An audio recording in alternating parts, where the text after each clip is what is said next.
오늘은 느헤미야 프로젝트 두 번째 시간입니다. 3P로 시동 골라, 3P로 시동 골라라는 제목으로 주일 메시지를 나누겠습니다. 약자겠죠. 이런 류의 법칙들이 많은데 가장 대표적인 예가 이제 3D 업종이라는 말이 있잖아요. 그래서 dirty, difficult, dangerous, 더럽고 어렵고 위험한 직종이라는 뜻이죠. 제가 이제 3P라고 설교 제목을 잡은 뒤에 구글링을 해보니까 3P 법칙이라는 것이 이미 있더라고요. 그래서 보여주시면 좋은 프레젠테이션을 하기 위해서는 청중, people, 그리고 목적, purpose, 장소, 플레이스를 잘 고려해야 좋은 프레젠테이션이 된다는 거예요. 또 사회복지정책을 만들 때도 3P를 고려해야 되는데 과정, 프로세스, 산출, 프로덕트, 효과, 퍼포먼스, 이렇게 3P가 있어야 좋은 정책이 나온다는 거죠. 한글로도 이런 법칙들이 있는데요. 이미 많이 알고 계시겠지만 3금이 있잖아요. 3금. 예전의 3금과 지금의 3금이 좀 다른데 3금이 뭐죠? 첫 번째는 황금, 두 번째는 소금, 세 번째는 지금. 이렇게 이제 3금이죠. 그래서 설교자들이 이런 류의 설교를 많이 해요. 그래서 황금보다 또 뭐죠? 소금보다 지금이 중요하다. 그러니까 지금 열심히 신앙생활 해야 된다. 이런 설교들을 많이 하죠. 그래서 한 목사님이 이런 설교를 했는데 한 남편이 이 설교에 은혜를 많이 받고 이제 아내한테 그 설교를 요약해서 카톡을 보낸 거예요. 여보, 황금, 소금, 지금 중에 지금이 제일 소중하대요. 우리 지금 이 순간을 헛되이 보내지 말고 서로 배려하면서 또 하나님 잘 섬기면서 서로 존중하고 행복하게 잘 삽시다. 카톡을 보냈더니 아내가 이렇게 짧게 답톡을 했다네요. 지금, 현금, 입금. 딱 세 단어로 깔끔하게 많이 들어보신 예화죠. 뭐니 해도 머니가 최고다. 지금 쓸데없는 소리 하지 말고 지금 현금을 입금해라. 이제 그런 얘기입니다. 이런 류의 얘기들이 참 많죠. 느헤미야 3장부터는 이제 성전 재건 프로젝트가 시작됩니다. 그래서 이 느헤미야서 3장의 표제어가 뭐냐면 예루살렘 성벽 준수예요. 실제로 이제 건설이 시작된다는 거예요. 그러면 오늘 본문 이 느헤미야 2장이 가지고 있는 의미가 무엇인가? 3장이 성벽 준설을 시작하는 거라면 2장은 이제 시동을 거는 거거든요. 자동차가 출발하려면 시동을 걸어야 하는 것과 똑같은 거죠. 성전 재건 프로젝트를 본격적으로 시작하기 위해서 이제 시동을 거는 건데 이 시동을 걸기 위해서는 이 세 가지의 P가 필요하다는 거예요. 오늘 본문에 그게 세 가지가 나와 있습니다. 그래서 이 교회 공간을 리모델링 중인 우리 성관 공동체가 단순히 교회 공간만을 리모델링하는 것이 아니라 우리의 신앙도, 우리의 영적인 상태를 어떻게 리모델링 할 것인가를 나누기 위해서 어떻게 시동을 걸어야 할 것인가에 대한 메시지를 오늘 좀 살펴보겠습니다. 이 느헤미야서 2장은 느헤미야가 아닥사스다 왕에게 예루살렘 성벽 재건 프로젝트를 허락받는 내용이에요. 그래서 8절 뒷부분을 보면 이 아닥사스다 왕이 허락을 합니다. 8절 뒷부분 말씀 같이 읽겠습니다. 시작. 내 하나님의 선한 손이 나를 도우심으로 왕이 허락받았어요. 느헤미야가. 그러니까 시동이 걸린 거예요. 성벽 재건 프로젝트를 시작할 준비가 이제 다 된 거예요. 왕이 사실은 허락을 안 해주시면 시동을 못 거는 거잖아요. 제가 가만히 오늘 설교를 준비하면서 이렇게 생각해 보니까 이 자동차도 시동을 걸기 위해서는 세 가지의 P가 필요하더라고요. 먼저 기어를 파킹해 놔야 돼요. 파킹해 놓지 않으면 시동이 걸리지 않습니다. 그리고 두 번째는 브레이크 페달을 밟아야 돼요. 프레스를 해야 돼요. 그래야 시동이 걸리고요. 마지막에는 스타트 버튼을 눌러야 되는 거죠. 그러니까 요즘 차들은 이제 스타트 버튼이 다 있지 않습니까? 물론 이제 좀 오래된 차들은 그죠, 이렇게 열쇠를 돌려가지고 시동을 걸기도 하는데 요즘 차들은 다 이제 버튼을 누르니까요. 저희 집 개인의 자동차, 그러니까 저희 집 차가 그 2006년식 스포티지였습니다. 네, 스포티지 2006년식이었는데 지난 7월에 어느 날 보니까 열쇠를 돌려도 시동이 안 걸리는 거예요. 그래서 폐차했어요. 그래서 저희 집에 개인의 차는 없습니다. 물론 교회에서 주는 이제 담임 목사에게 주는 차는 있지만, 그러니까 여러분 시동이 걸리지 않으면 아무 의미가 없는 거죠. 그러니까 이 파킹 그리고 프레스, 이 푸시라는 동작이 있어야 시동이 걸리는 것입니다. 이 느헤미야와 이스라엘 백성에게도 왕의 허락이라는 시동이 걸렸는데, 물론 이 모든 일들이 하나님의 은혜와 섭리였지만 느헤미야가 그냥 마냥 손 놓고 있었던 것은 아니었어요. 느헤미야의 3P, 3P가 있었습니다. 그래서 그것 좀 찾아보려고요. 첫 번째 P를 찾아보겠습니다. 본문 1절 앞부분 말씀 같이 읽어보죠. 시작. 제20년 니산월에. 그러니까 느헤미야가 아닥사스다 왕의 허락을 언제 받았냐면 니산월에 받았다는 거예요. 그런데 느헤미야가 예루살렘 성이 회파됐고 이스라엘 백성들이 어려움을 당하고 있다는 소식을 들은 시점이 언제냐? 지난주에 살펴봤던 말씀인데요. 1장 1절 말씀입니다. 같이 읽겠습니다. 시작. 하가랴의 아들 느헤미야의 말이라.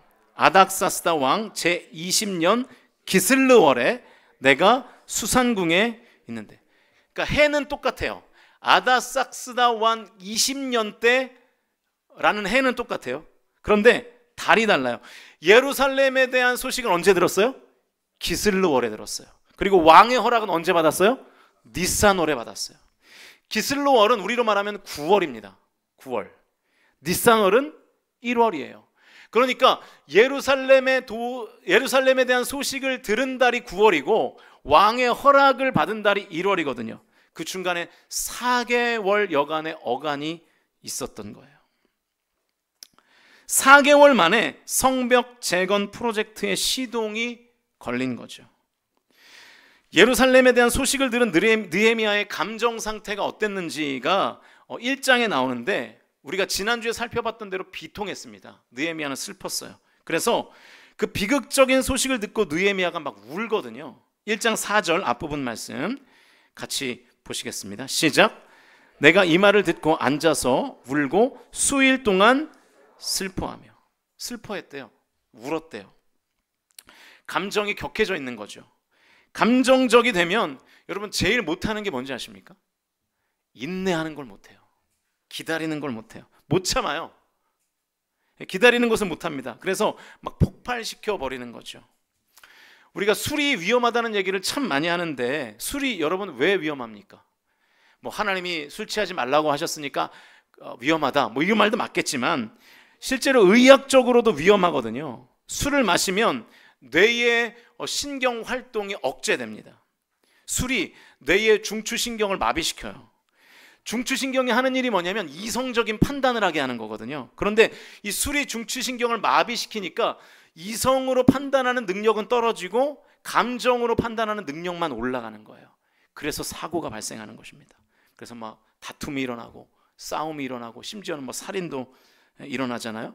감정이 통제가 안 되니까 뭐 작은 일만 생겨도 그렇게 되는 거거든요. 예루살렘의 비극적인 소식을 들은 느헤미야는 지금 굉장히 감정적인 상태였어요. 그러니까 아마도 느헤미야는 바로 그냥 예루살렘에 달려가고 싶지 않았겠습니까?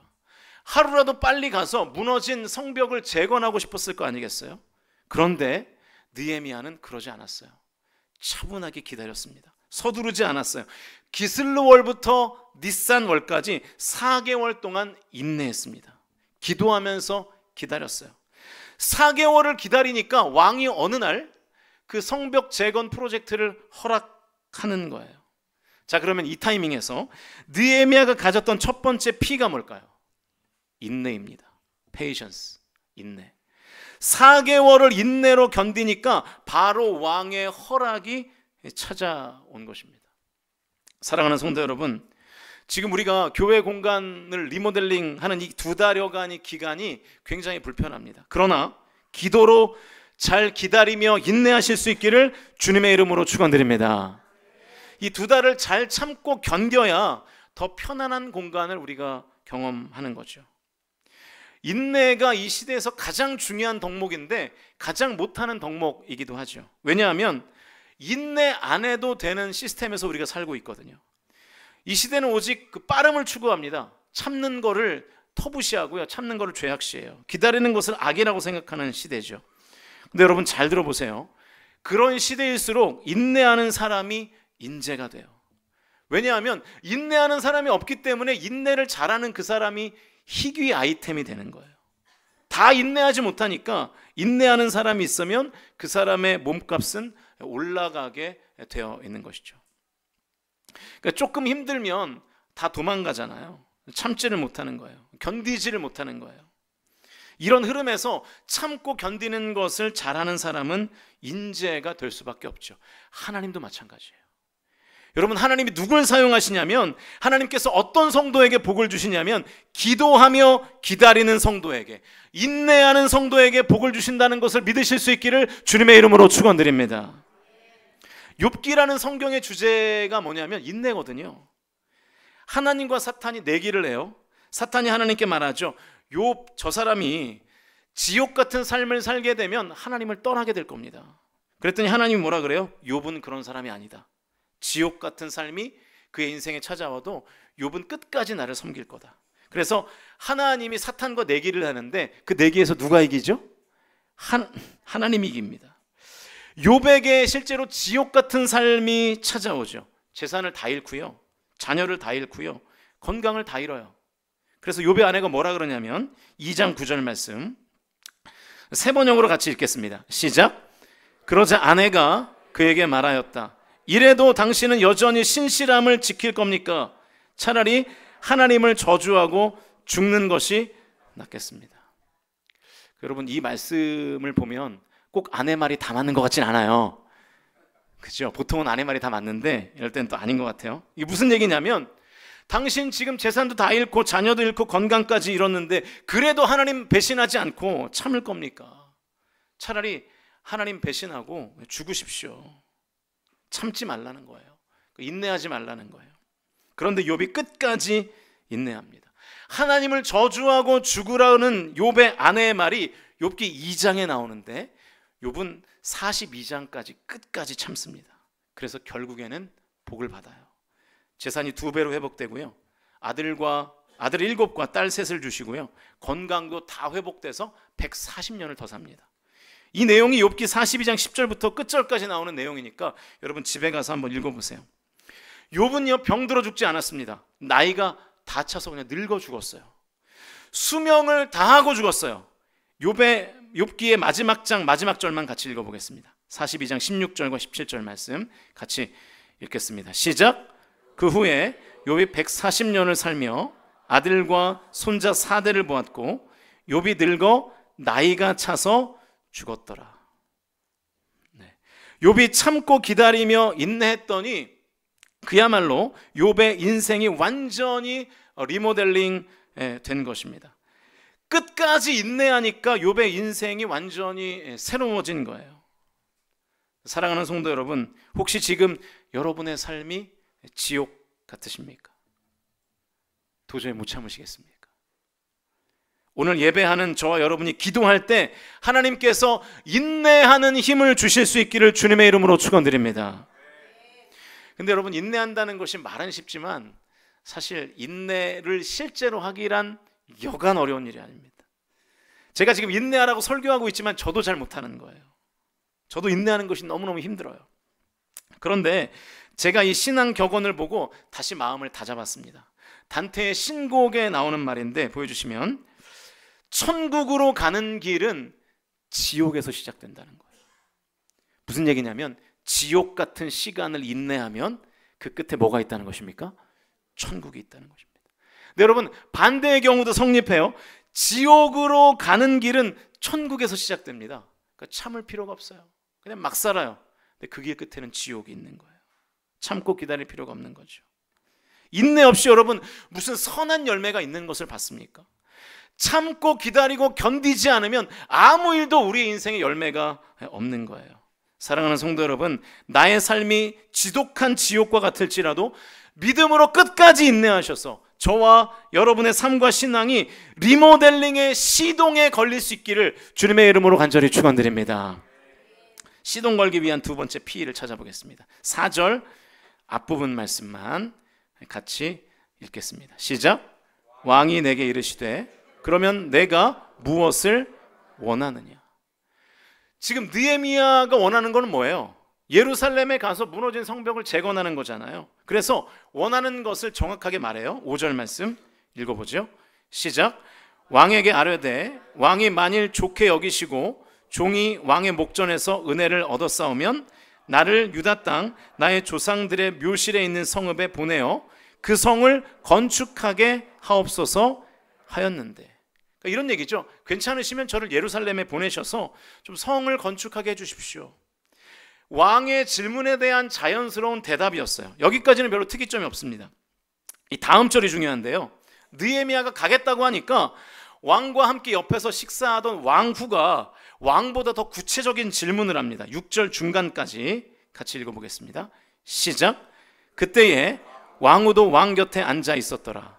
왕이 내게 이르시되 내가 몇 날에 다녀올 길이며 어느 때에 돌아오겠느냐. 언제 갔다가 언제 돌아올 예정이냐고 구체적으로 묻는 거예요. 이때 느헤미야가 이렇게 대답하지 않았어요. 글쎄요, 그건 좀 가봐야 할 것 같은데요. 가봐서 제가 연락드리겠습니다. 이렇게 말하지 않았어요. 6절 뒷부분부터 8절까지의 말씀 같이 읽겠습니다. 시작.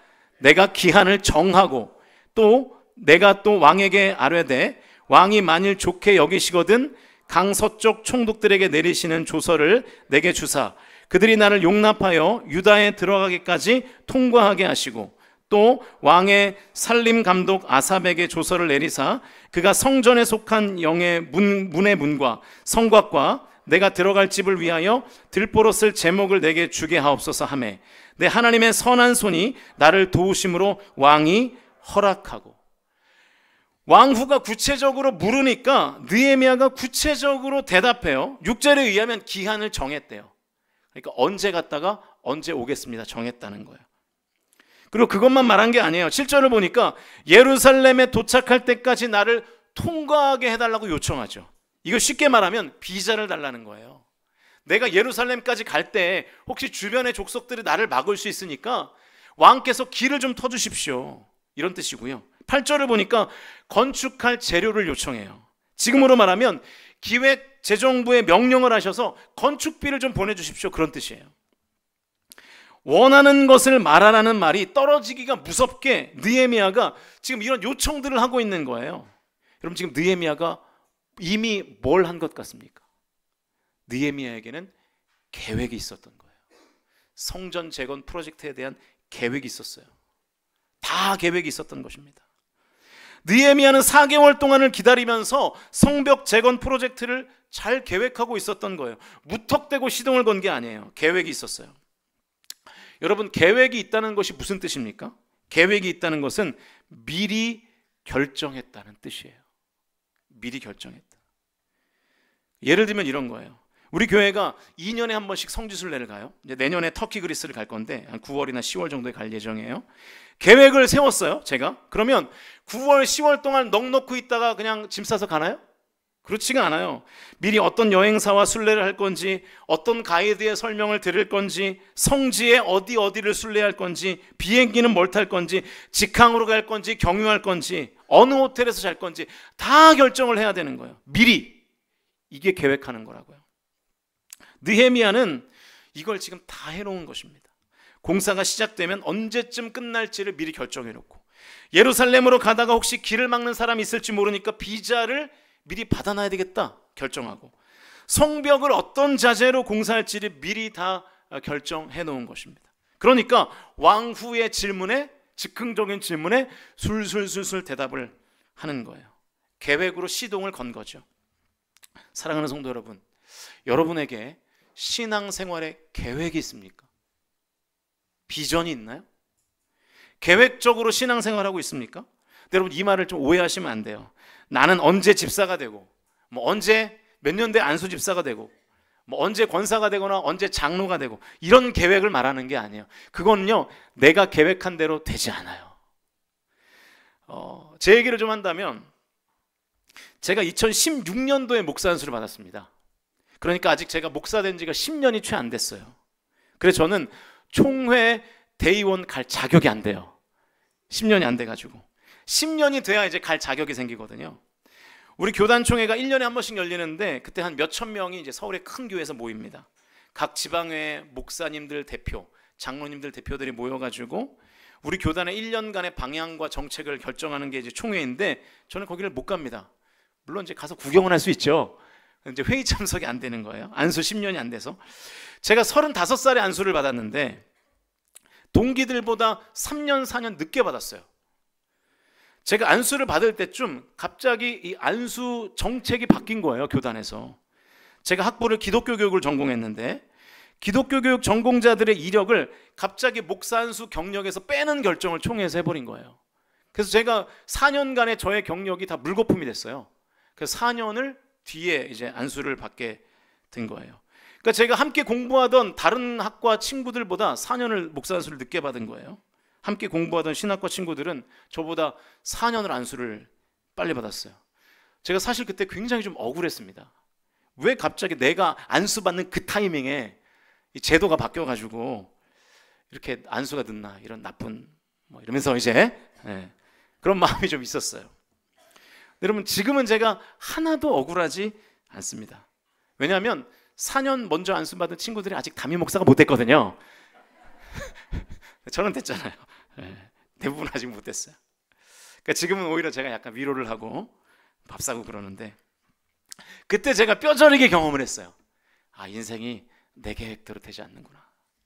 그러니까 제가 여러분에게 미리 결정해야 된다, 계획을 세워야 된다고 말씀드리는 것은 그런 류의 것이 아닙니다. 미리 결정한다는 것은 내가 어떤 유혹의 상황에 닥쳤을 때 어떻게 행동할지를, 내가 신앙적으로 어떻게 행동할지를 미리 정하라는 뜻이에요. 다른 말로 하면 나중에 있을 일을 지금 결정하라는 뜻입니다. 이게 계획이에요. 이게 신앙적인 계획이에요. 신앙적으로 미리 결정하는 것이 계획을 세우는 것입니다. 그래야 우리의 신앙이 자꾸 성장해요. 리모델링 된다고요. 예를 들면 내가 아직 어떤 직장을 정하지 못했어요. 그런데 어떤 직장을 정할 때 이렇게 미리 결정을 하는 거죠. 주의를 지킬 수 있는 직장을 가겠다. 미리 결정하는 거예요. 이것이 신앙적인 계획인 것입니다. 이것을 미리 결정해 놓으면 직장을 선택하는 데 있어서 많은 고민이 사라지죠. 그리고 흔들리지 않아요. 그런데 이것을 미리 결정해서 계획하지 않으면 월급이 많은데 주일에도 출근하라 그러면 고민이 생기기 시작하는 거예요. 갈등하는 거예요. 흔들리는 거예요. 미리 결정하지 않으니까 그때 가서 흔들리는 것입니다. 주일에 또 헌금 얘기하면 안 좋아하시겠지만, 여러분, 하느님께 드릴 헌금은 미리 결정하는 것입니다. 미리 떼놓는 거예요. 헌금하겠다고 쓰다가 돈이 남으면 헌금을 하고 돈이 없으면 헌금, 그게 아니고요. 미리 떼놓는 것입니다. 이만큼은 하나님께 드릴 돈이라고 미리 결정을 해놓고 나머지를 가지고 우리가 한 달을 사는 거죠. 이게 신앙적인 계획이에요. 표정이 안 좋으시니까 그만 얘기하겠습니다. 여러분, 이런 것들을 미리 결정하지 않으면 돈이 남아도 고민이고 돈이 없어도 고민인 거예요. 그러니까 우리가 자꾸만 유혹에 흔들리는 이유는 신앙적인 계획이 없기 때문이에요. 미리 결정해 놓지 않으니까 흔들리는 거예요.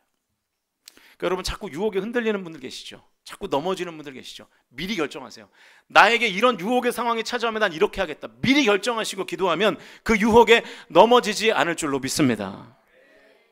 본문 이전에 보면 왕이 느헤미야에게 네 얼굴에 좀 수심이 있다고 이렇게 얘기하니까 느헤미야가 이런 감정을 느꼈다고 나와요. 2절 말씀 같이 읽어보겠습니다. 2절 시작. 왕이 내게 이르시되 내가 병이 없거늘 어찌하여 얼굴에 수심이 있느냐. 이는 필연 내 마음에 근심이 있음이로다 하더라. 그때에 내가 크게 두려워요. 지금 느헤미야의 감정 상태가 뭡니까? 두려움이에요. 왜 두려웠을까요? 술 맡은 관원의 얼굴에 수심이 있다는 것은 죽음을 말하거든요. 왜 그러냐면 여기에 독이 타 있는지 안 타 있는지를 자기가 검사하는 거잖아요. 근데 얼굴에 수심이 있으면 왕이 의심하지 않겠습니까? 그럼 그냥 죽여버리는 거죠. 그래서 느헤미야가 네 얼굴에 수심이 있다라고 말할 때 두려워했던 거예요. 그런데 느헤미야는 두려웠지만 성벽 재건 계획을 왕에게 말하는 것을 주저하지 않았습니다. 왜냐하면 차근차근 하나하나 미리 계획하고 결정했기 때문이에요. 미리 그렇게 결단했기 때문이에요. 마음을 먹었기 때문이에요. 사랑하는 성도 여러분, 신앙생활을 아무 생각 없이 적당히 대충 하지 마시고요.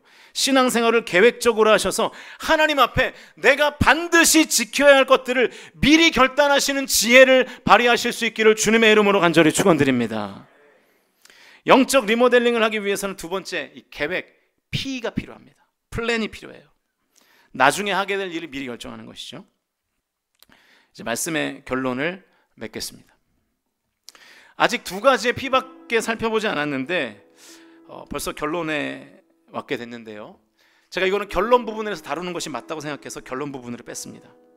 여러분 혹시 성벽 재건을 허락한 아닥사스다 왕이 어떤 사람인지 아십니까? 느헤미야서 바로 앞 성경이 에스라서인데요. 에스라서 4장 21절에 이런 내용이 나와 있어요. 같이 읽겠습니다. 시작.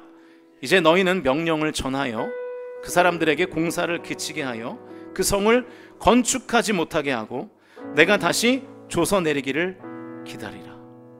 성벽 재건 운동을 중지했다는 거예요. 왜냐하면 사마리아인들의 방해가 있었거든요. 사마리아인들이 이렇게 말했어요. 유대인들이 성벽을 건축하면 반란을 일으킬 겁니다. 그래서 페르시아 제국의 세금을 안 바칠 겁니다. 부역도 안 할 겁니다. 자녀들을 군대에도 보내지 않을 겁니다. 이렇게 사마리아인들이 거짓 상소를 누구에게 올렸냐면 아닥사스다 왕에게 올렸어요. 똑같은 사람이에요. 그런데 에스라서 4장에서는 성벽 재건 프로젝트를 중지시켰고 오늘 본문에서는 그걸 허락하는 거예요. 왜 이런 일이 벌어졌을까요? 저는 4절에 답이 있다고 믿습니다. 4절 다시 한번 읽겠습니다. 시작. 왕이 내게 이르시되 그러면 내가 무엇을 원하느냐 하시기로 내가 곧 하늘의 하나님께 묵도하고. 할렐루야. 느헤미야가 뭐 했습니까? 기도했습니다. 느헤미야가 기도했기 때문에 성벽 재건 중지 명령을 내린 아닥사스다 왕이 다시 성벽 재건을 명령한 줄로 믿으실 수 있기를 주님의 이름으로 축원드립니다. 성벽 재건이라는 시동을 걸 수 있었던 세 번째 P는 pray, 기도입니다. 너무 뻔하지만 절대로 뺄 수 없는 P죠. 사랑하는 성도 여러분, 기도하면 하나님께서 일하실 줄로 믿으실 수 있기를 주님의 이름으로 축복합니다. 느헤미야는 기도의 사람이었어요. 기도가 몸에 배 있어요. 그러니까 왕과 질문과 대답을 해야 되는 그 상황, 짧은 상황에서도 기도하는 거예요. 묵도하는 거예요. 그 찰나의 시간에도 기도하는 거예요. 기도가 완전히 습관에 된 거죠. 하나님께서 우리에게 확실히 약속하신 것이 기도입니다. 기도하면 하나님 일하세요. 물론 내가 기도한 대로 하나님께서 일하시진 않지만 확실한 것은 기도하면 하나님께서 확실하게 일하신다는 거예요. 저의 간증을 하나 하고 설교를 마칠까 합니다. 여러분 모르시겠지만 우리 교회에 네이버 블로그가 있어요. 여러분이 국내 여행을 가시면 어느 지역을 갔을 때 이제 맛집을 네이버에서 초록색 창에서 검색을 하시잖아요.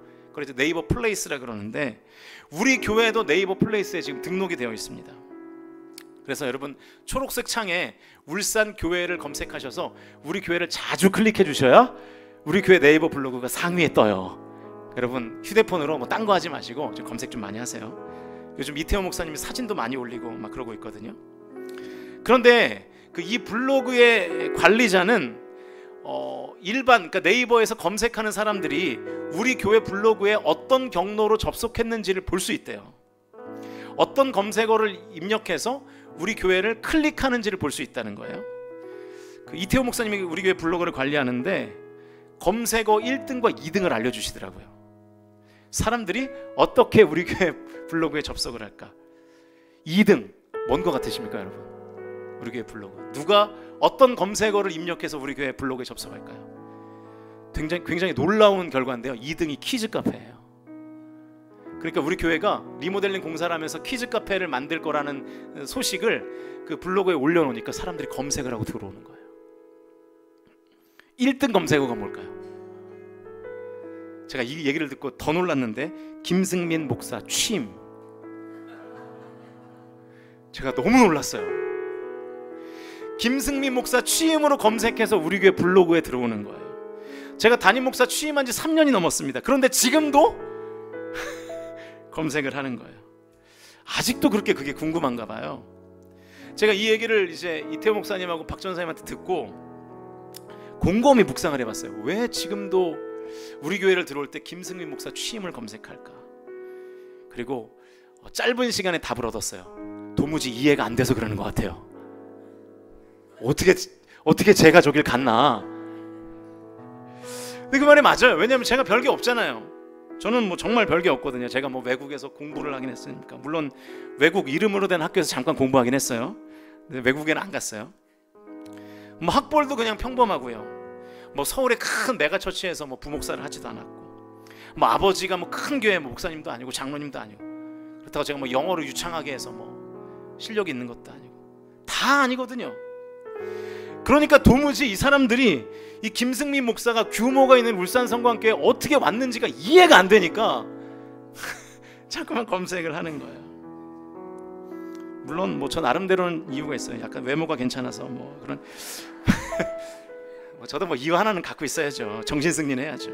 죄송합니다. 농담이고요. 그런데 여러분, 좀 전에 한 얘기 진짜 농담이고, 다른 사람들은 그 이유를 다 모르지만 저에게는 제가 우리 교회에 오게 된 분명한 이유가 있어요.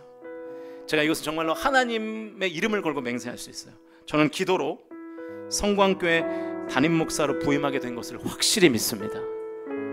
그냥 믿는 정도가 아니라 확실히 믿어요. 왜냐하면 제가 담임 목사 청빙을 위해서 조치원교회 선임 목사가 되자마자 기도회를 시작했어요. 1년 반 동안 새벽 기도했습니다. 그 기도를 들으시고 하나님 일하셔서 아무런 스펙도 없는 부족한 제가 성광교회 담임 목회를 하고 있는 줄로 믿습니다. 물론 사실 이렇게 큰 교회 올 줄은 몰랐어요. 저도 사실 저는 그때 이렇게 생각했어요. 제가 우리 성광교회 청빙 과정에서 이제 지원서를 내면서 이렇게 생각했습니다. 되면 기적이고 안 되면 정상이다, 이렇게 생각했어요. 진짜로 이런 마음으로 기도했어요. 근데 하나님이 기적을 일으키셨어요. 사랑하는 성도 여러분, 제 간증을 좀 믿으세요. 믿고 기도하실 때 하나님께서 일하실 줄로 믿습니다. 느헤미야처럼 짧은 기도 습관을 가지세요. 그리고 제발 기도하세요. 기도할 때 나의 삶이 변화되고 역전된다는 것을 믿으실 수 있기를 주님의 이름으로 축원드립니다. 느헤미야의 3P가 있었습니다. 인내, 계획, 기도. Patience, Plan, 그리고 Pray. 이 세 가지로 저와 여러분의 삶도 리모델링 되고 리빙딩 될 수 있기를 주님의 이름으로 간절히 축원드립니다.